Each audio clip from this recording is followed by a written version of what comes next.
زنی که در حیض بوده مرد میتواند با طرز مولیش شهوتش رو پس کند؟ ده همون زنش؟ بله میتونه. اصلا در یهود قبل از اسلام در عرب همین زن در حالت حیض نفاس وقتی که میشید مثل یک نجیس گمانش میکردن. در اسلام طریق گپ نیست. زن فقط باید همون بند ایزار را سخت ببنده. استمتاع ما تحت الازار حرامه. یعنی که با زن همخوابگی در وقت حیض یا نفاس حرامه، درست نیست. خداوند امر کرد فاعتزلوا النساء فی المحیض، در وقت حیض با زنها همخوابگی نکنید. این آیه قرآن، آیه صریحه. اما قچاق گرفتن، بوسه کردن یکون مشکل نداره. زن تای خیلی مقصد زنی حلالی اختای این یکون مشکل نداره. اگر مراد از سخن برادر ای است که مثال جوان شهوتش بلند میشود، زنک در حالت نفاس که باشه، زنی هسته که شاید نفاسش در 40 روز بگذره، شاید در 30 روز بگذره. همین مدت وقتی که شهوت بسیار بلندی بد میشود، امکان داره که مقصد شکو در تنه زنش رو مقصد خانه بسازه، شهوت چه سکونه. بله میتونه. فقط همین حق همخوابگی نداره. دیگه این تبوس کنار رو مقصد که حتی به دست زوجه میتونه خچه خونه گیرنه، به دست خودش نه، به دست زوجه. من در کتابای فقهی اومده است در این حالت و وضعیت امکان داره که مقصد انا امو سایش مالیش کنه، مقصد اینا بین رانهای پویزن اجازت رخصته، حتی زیر کش اجازت رخصته. همین چیزا در کتابای فقهی اومده گیه. میگه در طلب کردن حقیقت کار از خدا شرم دار و شرم مدار. یکون جایی تری شرم حیا نداره. آخی همین برادر خوب کرده است که همین سوال داده است، باید بدونم. مختار شدم. برای همین در قشلاق ما آوازه ها هست که اگر دختردار شوی در روز جمعه باید نامش سیده و آزاده گذاشتن در کار. میگویند به همین سوال من سراچ جواب دهیم. ماشاءالله. خداوند اولا مبارک بگردونه این طفله که مسلمان در این خونه. یکون شرط قید نیست و یک فعل عجیب داریم. در محرم تولد شوه بیچاره اشور بشنو میکنن. در ماه سفر تولد شوه حتما او را یا سفرگلش میکنن یا سفرماش میکنن. همین کارو اصل ندارن. فرزند در نام کتابی موندن در کار. کی تولد میشود، در کجا تولد میشود که اهمیت نداره. یک نام خوب زیبا، نام معنادار، نامی که کودک همون نام با افتخار بگیره بگرده. چیه؟ شرط نیست. اصلا نام سیده، نام آزاده، نام خوبه، نام بد نیست. نه که در گردن او پدر مادر حتمی نیست که حتما روز جمعه کشیده است سیده و آزادهش کنن. ولی همین کسی نومش آدینه انیق معلومه که همین روز جمعه شیدگی است. شرط نیست که روز جمعه شید جمعهش نام کنن، جمعه بایش نام کنن، آدینهش نام کنن. هر نام کتابیه که باشه، هر نام خوبه که باشه بمونن. ولی همین بچه‌ای که خط نشیدگی تولد میشوند میگن نام چه است؟ خط نشیدگی است. الک مردم میدونن. از برای خدا خط نشیدگی نور علی نور. شرط نیست که حتما اورش ما سنت الله نام کنه. ای سنت الله در محمدش نام که، احمدش نام که، نامای پیغمبرا را بمون. این بهتر و خوبتره. اون همین نامی خوبه، نامی بد نیستن. نه که میگم که مجبوری نیستی. هر نامی که دلش میکشه نامی خوب کشوی بگذاره. بله. خوری یک سوال میکنه. همین پدرم که ایاماده تولد میشه، مورد تولد میشه. همون بعد مردم سو همون نام مردم درست یا ندرسته؟ ماشاءالله. او کودک اگر به شرطی که 4 ماه علاقه شده باشه 120 روزه روح در بدنش دمیدگی هم در 120 روزگی با امر پروردگار روح در بدن دمیده می شود. او را حتما نامش میکنن.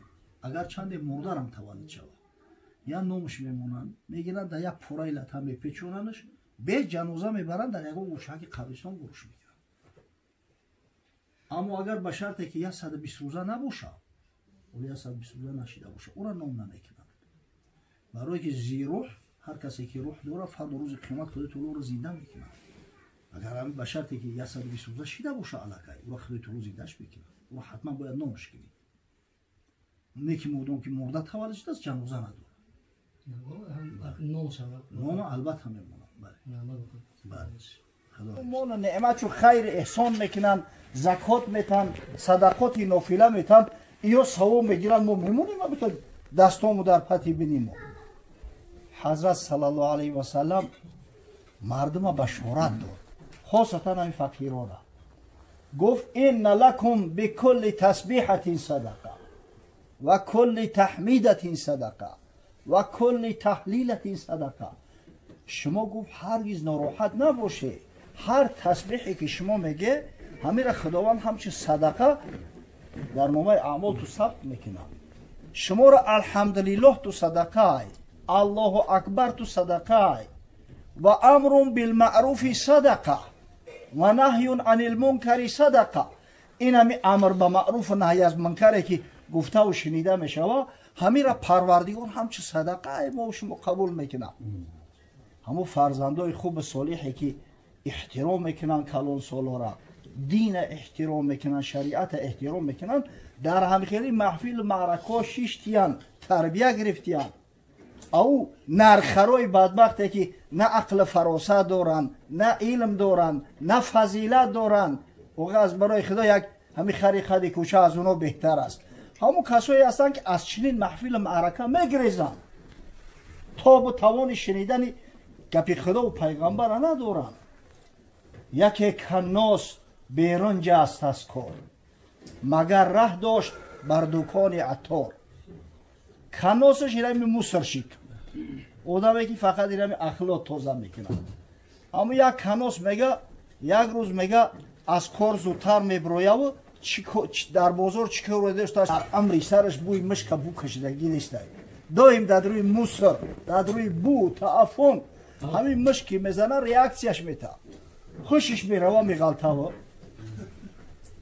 با تخته پش میزنه برون آمد زی دکان مردی عطار گلاب و عود پیش آورد بسیار زمانای پیش کسی را اگر خوشش میرفت با آب گلاب روش میشوشتن در بنیوش میکشیدن که خوشش به سرش بزنن این بیچاره عطار دید که آدم خوشش رفت است در یک کاسه گلاب گرفته آورد روش شوشت چرویش از گلاب و عود تر شد بس کناس از آن بیهوشتر شد این وقت شوشتش یه باره تماما مرده تیوار شد یکی کناس دیگر چنبی دیدش یه رفیقی همکارش دید باگو این مردم نمیفهمن که ایچ گوره نجاست پیشی بینی آوریدش همی گردک نجاست گرفته آور در پتای بینیش دخت مشامش از نجاست چون خبر یافت ده چشمش باز شد جان دیگر یافت وقتی او بوی آشنا در